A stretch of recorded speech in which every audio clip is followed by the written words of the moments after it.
Welcome to yet another episode of E.M.I, Economy, Markets and Investment. This is for the month of October. Let's jump right in. In this month's E.M.I, we talked about the upcoming US elections in the month of November. 5th of November is when the US elections are expected to start. 5th to 11th is loosely a timeline when you should start seeing results of the US elections coming out. The closer the fight between the Democrats and the Republicans, probably the later might be the final result. But within 2 to 3 days, you should generally see a broad consensus emerging as to who will be the 47th president of the United States in the 2024 elections in the US. The key focus of this E.M.I is to try and understand why you must look out for a Republican win in the US. Remember here that the US is now Democrat-led. The House and the Senate, which is generally termed as the Congress, is led by Democrats. The Republicans appear to have been gaining ground over the last few months, but survey polls so far continue to show a lead, a Democrat lead in the US, though by a small margin. Nevertheless, Democrats appear to be leading in most of the polls, most of the survey polls. Now, why must you keep an eye out for a Republican win in the US? Now, there are two main points that you have to remember here. So, this is the poll that I was talking about, where you're seeing Mrs. Kamala Harris leading the survey polls at 48.5%, Trump at 46%. Trump is a Republican and Kamala Harris is a Democrat. If a Trump win, which is a Republican win, takes place post the 5th of November this year, it is very likely that markets are likely to be fairly volatile. So if you look at this chart on the right-hand side, which plots the last Trump election period, where Trump took over as the president of the United States, 2016 till somewhere around the start of COVID, if you look at broadly, if you look at the markets were moving in the upward direction, but saw a significant amount of volatility because of Trump-related policies. Now, what really remains important are what you call, there are 50 states in the United States, and of these 50, there are 7 swing states. These are 7 swing states. As of now, polls indicate that 4 swing states appear to be Democrat leading and 3 swing states are Republican leading. Now, what if Trump becomes the 47th president of the United States of America? There are 5, apart from the volatility that we might see, there are 7 points that you have to keep in mind. First, from the last time, we have seen that Trump has lowered corporate taxes for US incorporated companies, so which means lower taxes and probably lesser constraints, profit constraints on US companies. Second, during Trump's regime, if you look at social media websites, Parler was taken down. You've had a lot of restrictions imposed on Trump's Twitter handle. So it is broadly understood that Trump could be, from a big tech point of view, Trump could impose antitrust and regulatory actions. Third, and the most important, is tariffs. Trump is expected to continue where he stopped on tariffs, which means impact on US incorporated companies relying on trade, relying on imports from China, from other companies, will see an impact. Third, Trump is expected to increase shale oil drilling. Trump's view on alternate energy is not very positive, which means the Inflation Reduction Act is expected to be scaled down. Subsidies that have been given for alternative energy for renewables are expected to actually see a cutback. On EVs are expected to see a cutback. On the dollar, Trump is expected to be very clear that he wants a weaker dollar because he wants a more industrialized America. And finally, Trump had, if you recall, in 2017, there were tax cuts, corporate tax cuts, and a broad-based tax cut that was delivered during the Trump regime. They expire in 2025. There is an expectation that if Trump comes to power, these 2017 tax cuts would be extended, which would put a lot of pressure on the fiscal in the US. And more pressure on the fiscal, generally, you have actually seen the dollar continue to see weakness. These are the 7 key points you have to look out for if Trump wins in the upcoming US elections, largely from a market orientation point of view. Trump presidency saw significant tariff-related disruptions. Now, we mentioned in the previous slide that tariff was the most important aspect during the Trump regime that really stood out. If you look at the entire timeline of tariffs that we have put out here, Trump comes in 2016, or 2018 is when he starts tariffs on washing machines and solar panels. He starts his tariff narrative on aluminum and steel imports into the United States, 25% on imported steel, 10% on imported aluminum, and so on and so forth. His focus on tariffs was largely, but there were also other countries like South Korea, India, and many other emerging market economies that were impacted by Trump's tariffs. There are 4 points that we have to remember from a tariff angle if Trump comes to power. First, it is important to understand that Trump is expected to start his tariff narrative exactly where he left it in his previous regime. Second, markets broadly, based on what Mr. Trump has been talking about in all his campaign narratives and his campaign speeches, it is broadly expected that he would impose a 60% tariff on China, but he would also impose a 10% tariff on all other countries. Now, more than the 60% China-specific tariff, it is the 10% tariff that really bothers markets. Now, why does it bother markets? The main reason is here. If one were to broaden tariffs, there is a very likely possibility of a sharp drop in corporate confidence and eventually a sharp drop in corporate capex that is likely to take place. Start of 2018 is when broadly corporate America was ramping up to increase their capex spends, and that is exactly the time when a tariff narrative hit them and increased uncertainty and global capex that was expected to take place did not happen. Start of 2020, global capex was expected to start seeing a pickup because you started seeing Federal Reserve rate cut cycle start, but that did not really play out because of COVID. These are the most important aspects you have to keep in mind. And this is very important because the Federal Reserve has just started its rate cut cycle. They cut rates by 50 basis points in September. And it is expected, we expect that it is like that this rate cut from the Fed is likely to see a small bump up in US growth, very similar to the mid-cycle adjustment, mid-cycle rate cuts that the Federal Reserve delivered in the 1995. Coming to the tariffs and China. Now, this is very important to understand. Did China really have a negative impact from Trump tariffs? The answer is yes and no, but broadly, I think it would be realistic to say that China did not really have too much of an impact. You can see here, if I could go back to the previous slide, if you look at the slide here, you can see when Trump imposed tariffs around early 2018, global exports, world export growth, developed market export growth, emerging market export growth, China export growth, all of them see a sharp drop exactly around the same time when tariffs were imposed, reinstating this narrative of corporate confidence and a drop in global capex that we were talking about. But if I come back to this chart here, this is a chart of industrial production growth across the world, across developed markets and across emerging markets, and more importantly, China. You can see here, industrial production growth across the globe see a sharp drop post the imposition of tariffs in early 2018. But you don't really see much of a drop in Chinese industrial production. Domestic production in China did not really take much of a hit. And more importantly, if you look at this chart here, this talks about China's export market share in goods. You saw only a 10 basis points drop in China's export market share to the rest of the world during the year of tariffs. And in 2019, despite the tariffs, you see a pickup in China's export market share. Now, why was this? Why was China barely really impacted by Trump tariffs? Many reasons, but 2-3 main reasons that really come out is if you look at a lot of research, on average, US's tariff imposition on China roughly saw an increase of around 17.8%. What did China do? China weakened its currency, the yuan, by roughly around 11% during the same time frame, trying to partly offset this impact. But this was not the main reason. The main reason was China was very quick to understand the impact on its economy, and it started setting up manufacturing capabilities, manufacturing facilities outside its countries like Vietnam and Mexico. Even more important, it started diversifying both its product base and its country base. It started including new products like old generation chips. What are old generation chips? Chips are measured on nanometers. So anything that is, so we are looking at 4 nanometers, 3 nanometers, 6, 8 nanometers currently. These are generally referred to as new generation chips. Old generation chips are those chips that are 10 nanometers, larger in size, 12 nanometers. China started exporting products like old generation chips, lithium batteries, EVs, very importantly, and they started exporting more to Europe and other emerging market economies. So while US's import from China came down, China was able to more than offset this negative impact by exporting more products and to more other countries apart from the US. And the most important aspect that comes in here is the fact that the entire impact of the tariffs imposed on China, domestic distributors absorbed up to 95% of these tariff shocks, reducing their own margins. And this is one of the main reasons why China was able to hold on to their export market share. This time around, things are slightly different. China's macro was much stronger during the tariff war of 2018 to 2019.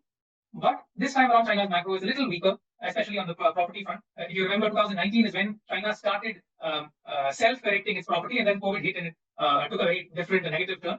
China is trying to revive its economy now. China is deep in deflation. China's deflation is not a -2%, I think closer to 2.5 to 0.8% deflation. If Trump comes to power and there is a very strong tariff narrative against China, it could push China further into deflation unless China announces or implements a very strong fiscal package. We don't really know that is happening so far. There have been a lot of announcements, positive announcements around China, but a very large fiscal package has not been announced. Only a large fiscal package will have the ability to bring reflation in China and to reflate the Chinese economy. So this time could be different if Trump comes to power and there's a large broad-based imposition of tariffs.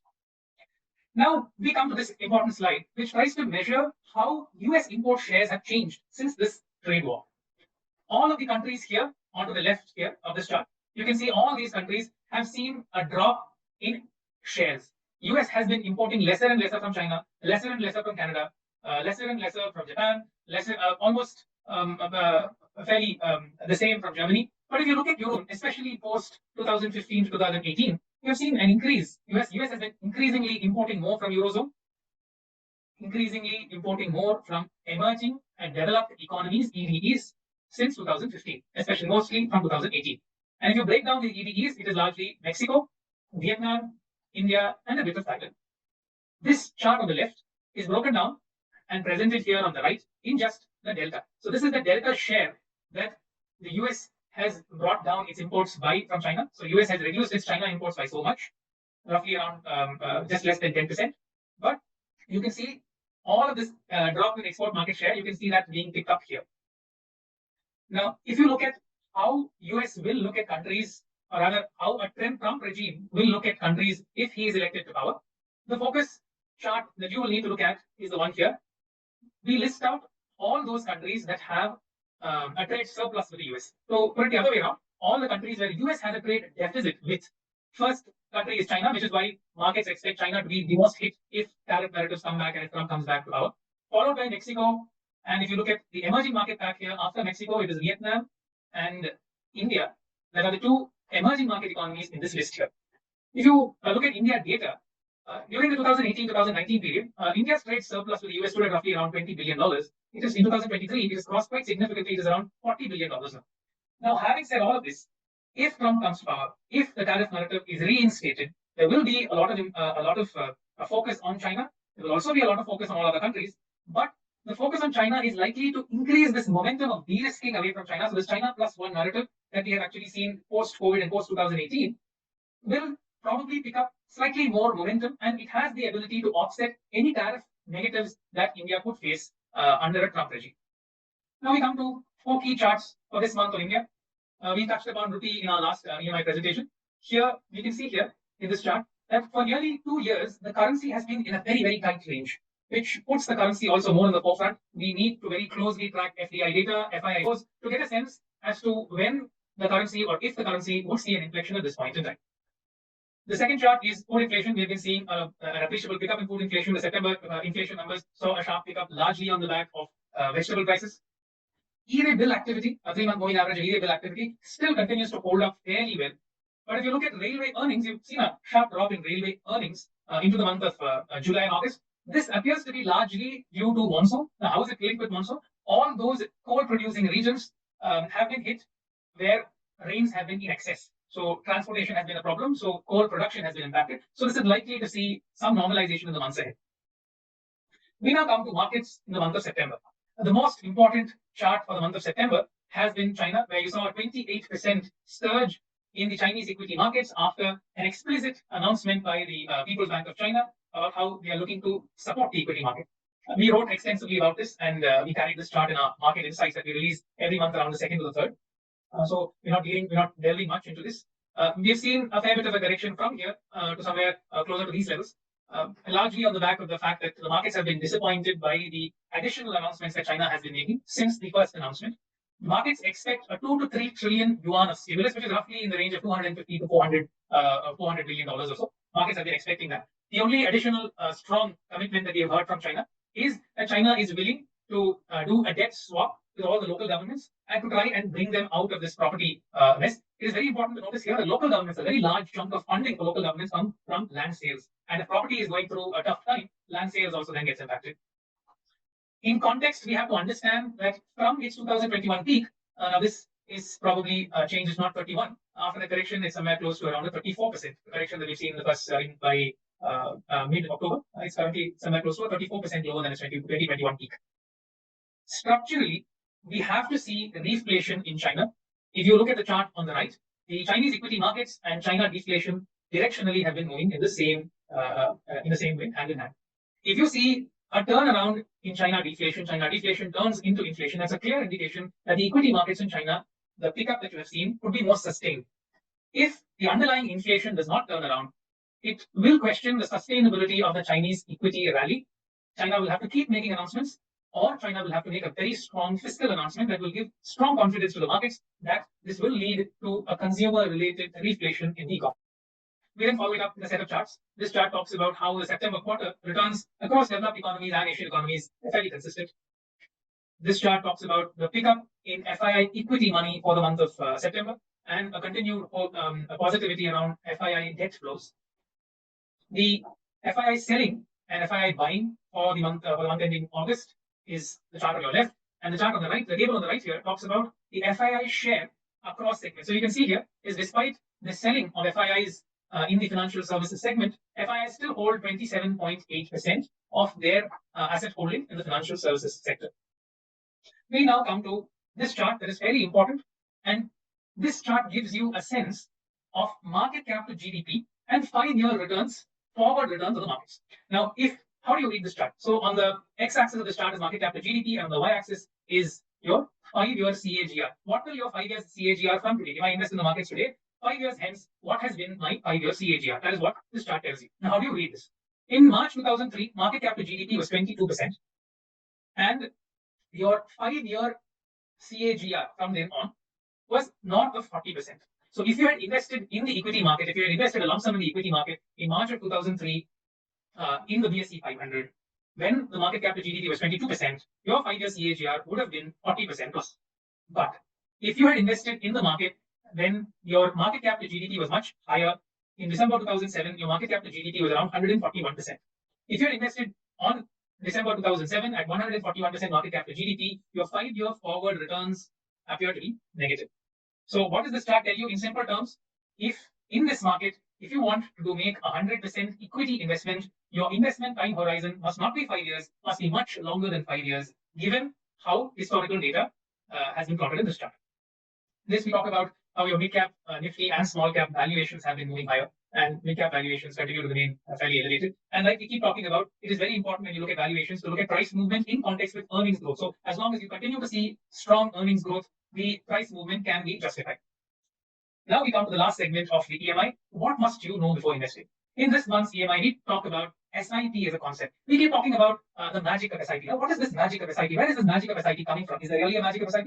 You can take your time to look at this chart. But the key aspect, the key point that we're trying to highlight here is we're taking an example of a person who puts 5,000 rupees a month in an SIP.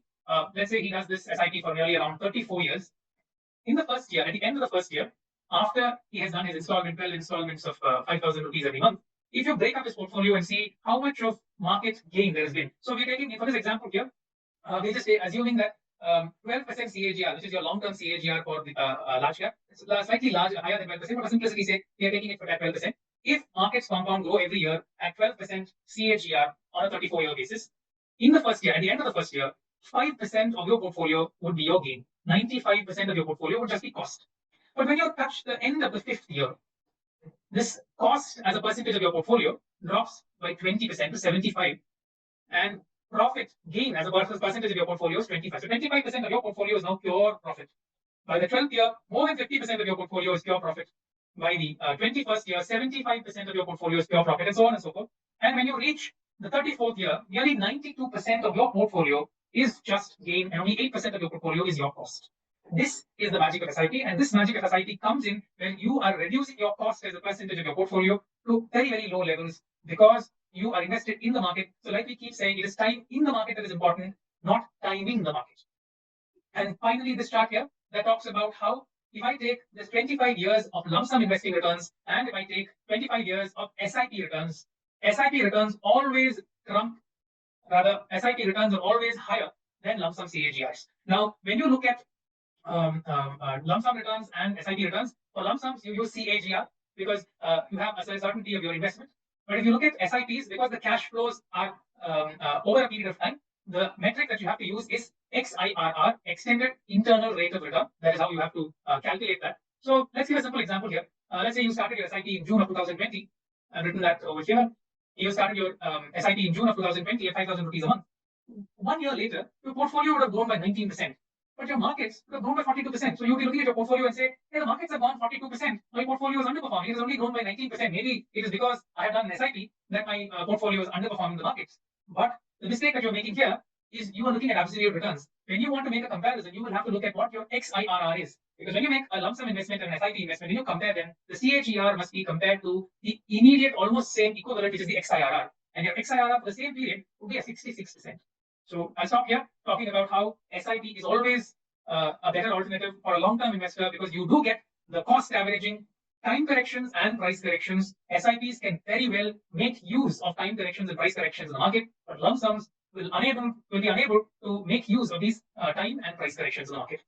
And like they always say, information in the markets is not knowledge. We must not unthink information to be knowledge. It is very important to stay the long haul. It is very important to protect your wealth long-term investing, SIPs are always a very safe way of investing. Stay invested, stay safe.